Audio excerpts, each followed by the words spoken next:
कभी कभी आँख खुलते ही दुनिया बदल सकती है, जैसे हमारे साथ हुआ। एक दिन अचानक हमारी दुनिया बदल गई। हमारी जिंदगी से हमारे भगवान दूर चले गए।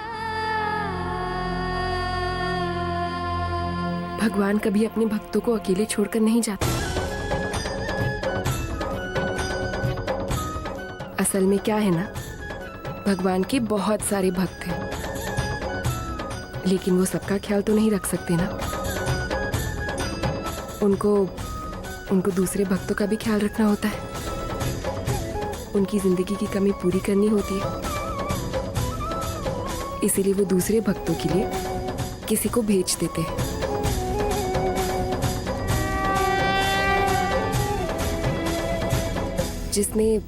जिसने कोई रूप लिया हो, तभी आप उन्हें पहचान नहीं पाते। लेकिन जो आपका ख्याल रखेगा और देखेगा कि आप अकेले नहीं हैं।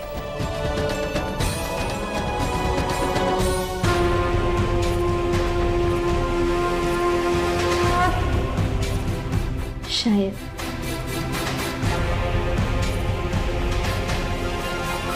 आपसे बात करके बहुत अच्छा लगा। हमारे दिल में फिर से उम्मीद की किरण जाग उठी। शुक्रिया। हमारी बात तो वो सुनते नहीं है, लेकिन हम आपके लिए जरूर दुआ मांगेंगे कि आप और आपके वो खास हमेशा ऐसे ही खुश रहें। आप वो खास से बहुत खास हो जाए। शुक्रिया। मैं भी भगवान से दुआ करूंगी कि वो आपको आपके पति से मिलाए और एक ऐसे इंसान से मिलाए जो आपको आपके पति को ढूंढने में मदद करे।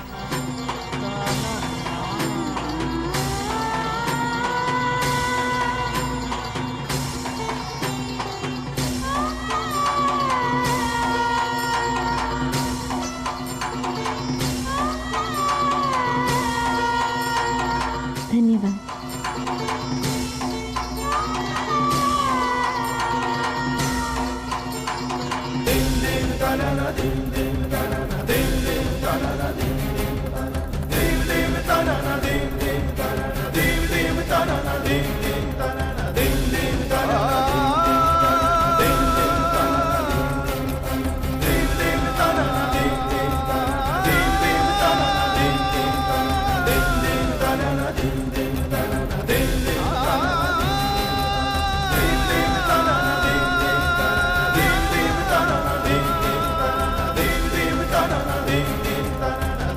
जितनी बार हम अपने आप को हिम्मत देते हैं, जितनी बार उम्मीद का दामन पकड़े रहने की कोशिश करते हैं, सब हाथ से छूट जाता है। और जब अपने मन को समझा लेते हैं कि बस अब कोई खुशी नहीं बची जिंदगी में,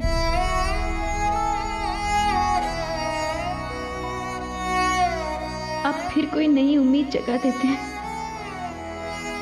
क्यों प्रभु?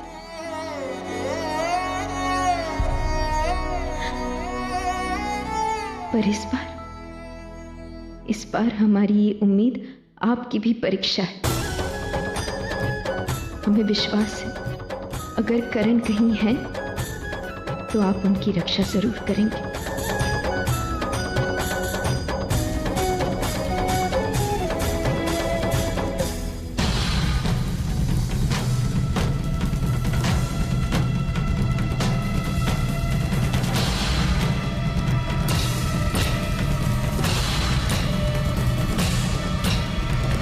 चलिए काका जी।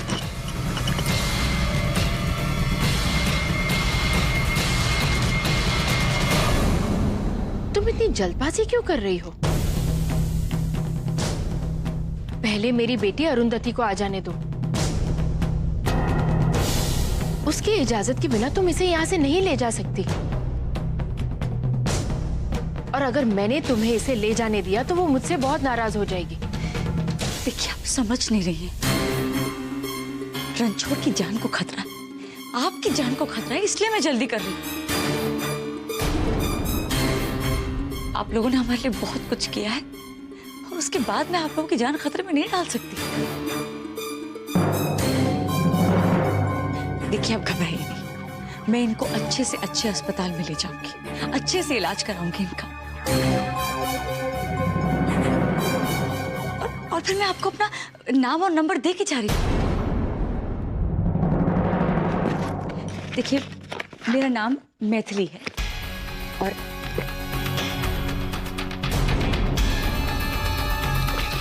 ये रहा मेरा नंबर।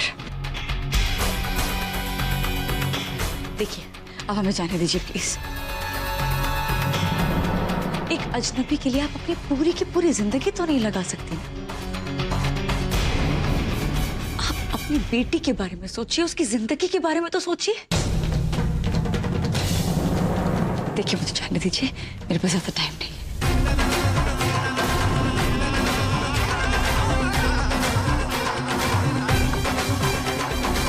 ठीक है, तू एक काम कर, तू होटल चली जा। मैं टिकट का बंदोबस्त करके आता हूँ। और तेरे लॉ कॉलेज का फॉर्म भर दिया मैंने। टैक्सी। Thank you. कोई बात नहीं।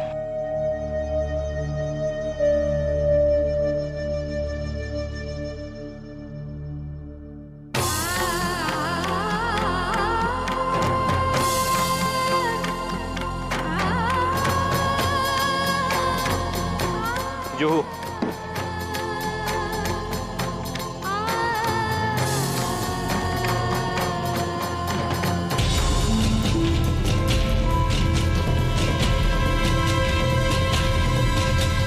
रुकिए।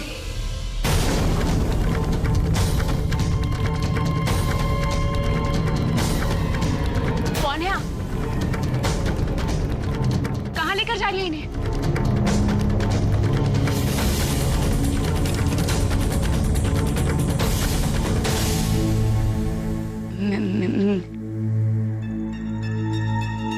मैं बेटा, ये नील की दूर के रिश्तेदार हैं और कह रही है कि नील की जान को खतरा है।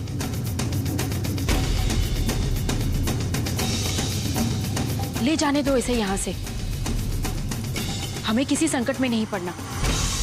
देखिए, आप इन्हें कहीं लेकर नहीं जा सकती, क्योंकि मैं आपको इजाजत नहीं दे सकती।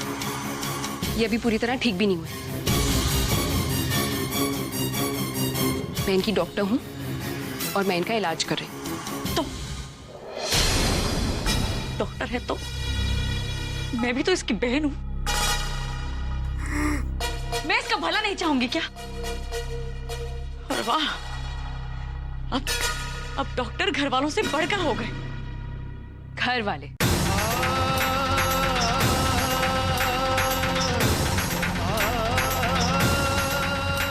इतने दिनों से यहाँ पर ना कोई इन्हें लेने आया और ना कोई मिलने।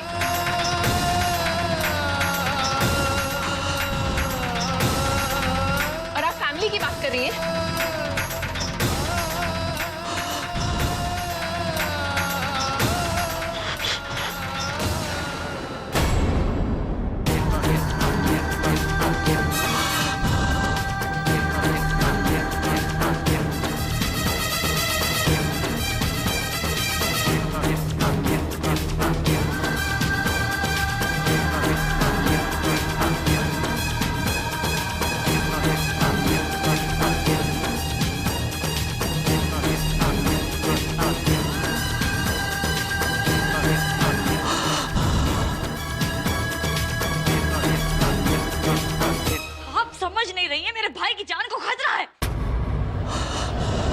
मुझे जाने दीजिए।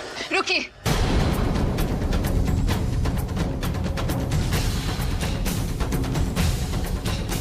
इनकी जान को खतरा है तो चलिए ठीक है, एक काम करते हैं, पुलिस स्टेशन चलते। वहां पर इनके लिए सिक्योरिटी मांगेंगे। चलिए। स्टेशन? क्यों? पुलिस स्टेशन क्यों? पूरे परिवार की कितनी बदनामी होगी।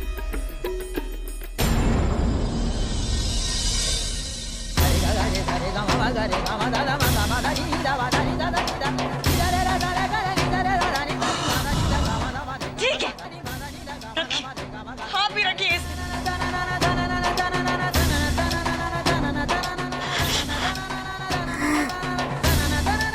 आज तक आपने इलाज किया है, आगे ठीक से करेगी।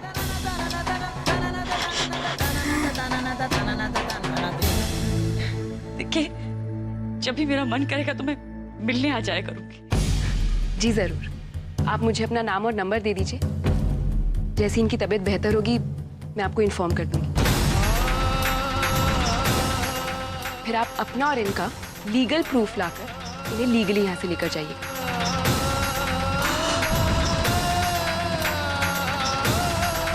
ठीक है। आपका नाम?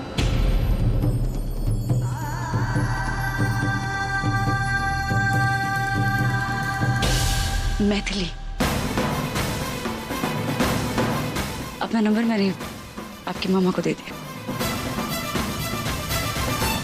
बेटा, इसे ले जाने दो नील को प्लीज। आप कुछ मत बोलिए। गोकुल काका, इधर आइए, इन्हें अंदर लेकर जाइए। जी मैडम। आराम से।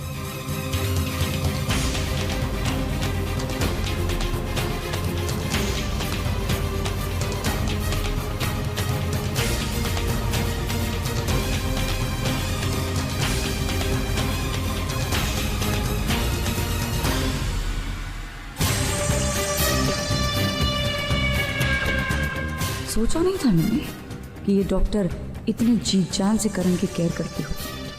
खैर, मैं भी हार मानने वाली नहीं। अब तो मैं जान ही गई हूँ कि करण यहाँ है। अब तो बस मेरी एक चाल और, फिर करण मेरे कब्जे में होगा। डॉक्टर अरुंधति, कहीं एक अजनबी को गले लगाना तुम्हें भारी न पड़ जाए। ये लीजिए, प्रसाद खा लीजिए। आप चिंता मत कीजिए।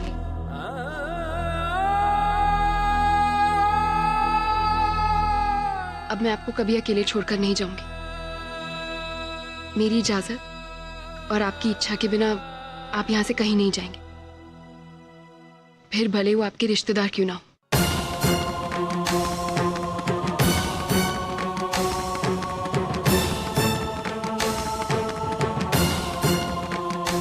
इरिटेटिंग बीवी अब वो दिन दूर नहीं है जब मैं उसे उसी स्वर्ण भवन से निकालकर बाहर फेंक दूंगी। हाँ नील, मुझे भी लगता है वो आपके रिश्तेदार नहीं थे, वरना आप उन्हें देखकर इतना परेशान नहीं होते।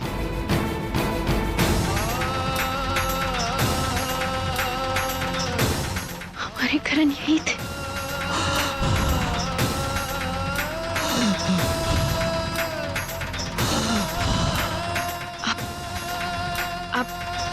आप उस औरत के बारे में कुछ बोलने की कोशिश कर रहे हैं। क्या वो आपके रिश्तेदार नहीं है? नहीं? अच्छा ठीक है नील, आप चिंता मत कीजिए। मेरे पास उनका नंबर है, मैं उन्हें फोन कर पता लगाने की कोशिश करूंगी कि आखिर वो है कौन। हाँ, आप चिंता मत कीजिए, आराम से, आप चिंता मत कीजिए।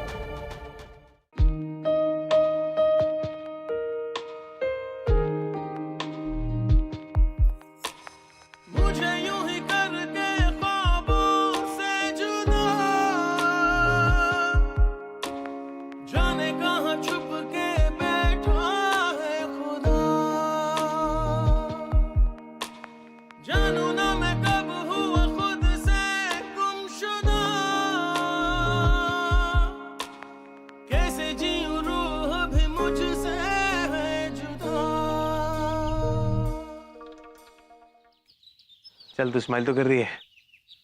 पूरे होटल में ढूंढ लिया तुझे मैंने। जब तक हमारे करण नहीं मिलते तब तक सिर्फ उनकी यादें ही तो हैं जिनके सहारे हम हंस सकते हैं, खुश रह सकते हैं। देख तुझे खुश रहना भी चाहिए, करण के होने वाले बच्चे के लिए ना। अच्छा देख, आज शाम की टिकट मिल गई है तो घर वापस चलते हैं, लेकिन उसके पहले कुछ खा लेते हैं। तूने कल से कुछ खाया नहीं है। चल। भूख नहीं। देख आवा, तुझे भूख नहीं है या तेरा मन नहीं है तो उसके लिए तू अपने होने वाले छोटे से करण या छोटी सी आभा को तो भूखा नहीं रख सकती ना। प्यारी सी बड़ी बड़ी आंखों वाली खिलखिलाती मुस्कुराहट वाली छोटी सी आभा होगी। अब तू सैड रहेगी, तू भूखी प्यासी रहेगी तो बच्चा भी भूखा प्यासा रहेगा, फिर वो ठीक से ग्रो नहीं करेगा। अभी सब कुछ तेरे को डॉक्टर की तरह समझा। चल ना कुछ खा लेते हैं। ठीक है। अरु बेटा, बेटा चल आकर के खाना खा ले। नहीं माँ, आप काका से कहिए मेरा खाना यही ले आए। मैं नील को अकेले छोड़कर नहीं जाऊंगी। पता नहीं कब कौन इन्हें यहाँ से ले जाए। वो औरत, उसने तो बस न्यूज़पेपर का आर्टिकल पढ़ा और यहाँ आ गई। पता नहीं उसका क्या इरादा था। और माँ आप तो जानती ही नील हमारे साथ कितने दिनों से, फिर किसी और के साथ भेजने के लिए आप राजी कैसे हो गई? बिना सोचे समझे, जाने पहचाने। आपने उनका चेहरा देखा था जब मैंने पुलिस के बारे में बात की थी? उसका चेहरा कैसे उतर गया? माँ ऐसे किसी को भी घर के अंदर मत आने दीजिए। हाँ बेटा, मैं भी वही कह रही हूँ, लेकिन पता नहीं ना जाने आजकल हमारे घर में कौन कौन चला आ रहा है। आज एक और औरत आई थी।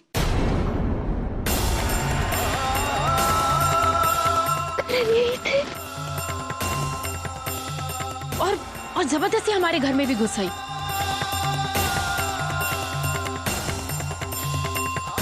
पता नहीं क्या नाम बताया था उसने अपना। वो मेरी आभा है, मेरी आभा। माँ, क्या नाम था उसका? माँ बताइए क्या नाम था? बेटा वो औरत जिस तरह घर में घुस आई और यहाँ वहाँ ढूंढने लगी, मुझे तो डर लगने लगा। माँ नील सब कुछ सुन सकते हैं, समझ सकते हैं,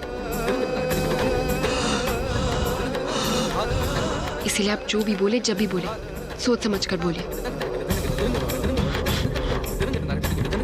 आप आइए मेरे साथ।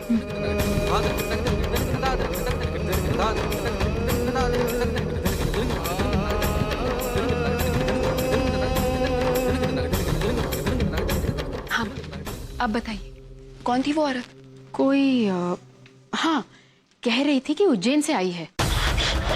उज्जैन से? माँ कहीं वो जगमोहन प्रसाद की बहू आभा? वो आभा करण प्रसाद तो नहीं थी? अरे नहीं नहीं बेटा, वो कोई पागल लग रही थी मुझे।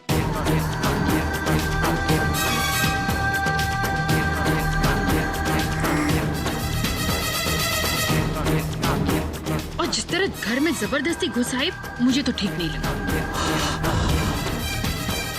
माँ मैंने उनको फोन करके बुलाया था और आपने उन्हें अंदर भी नहीं आने दिया, मुझसे मिले बिना ही भेज दिया।